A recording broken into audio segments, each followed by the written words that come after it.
Hello viewers, আসসালামু আলাইকুম। Logo design স্কুলে আপনাদের সবাইকে স্বাগতম।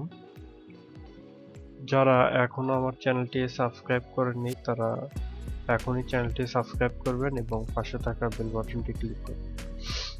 তো আজকে আমি আপনাদের দেখাবো কিভাবে শ্যাডো তৈরি করতে হয় যেন লোগোটি রিয়েলিস্টিক মনে হয়। এর জন্য শ্যাডো অত্যন্ত গুরুত্বপূর্ণ একটি জিনিস। তো চলুন শুরু করা যাক।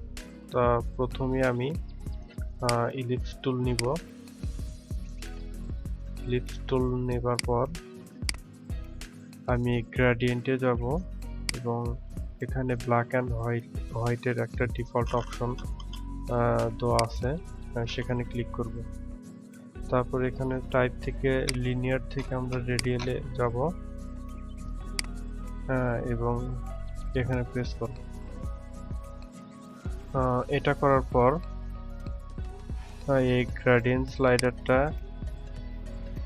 এইদিকে একটু বাড়াই দিব। দেওয়ার পর এই পাশের অপোসিটি 0 করে দেব। 0 করে দেওয়ার পর এখানে ডাইরেক্ট সিলেকশন টুল থেকে বা সিলেকশন টুল দিয়ে এটাকে এই অবস্থায় নিয়ে আসবো। তাহলে আপনারা দেখতে পারবেন যে একটা শ্যাডো তৈরি হয়েছে, কিন্তু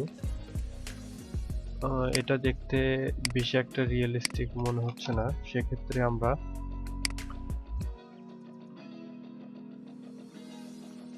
স্লাইডারটি কম বেশি করে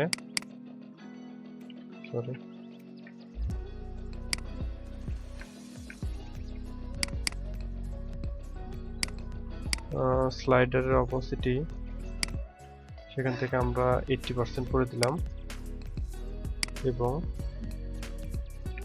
এখান থেকে আমরা অপোসিটি হালকা কমাই দিলেই আমরা একটি রিয়েলিস্টিক শ্যাডো পেয়ে যাব।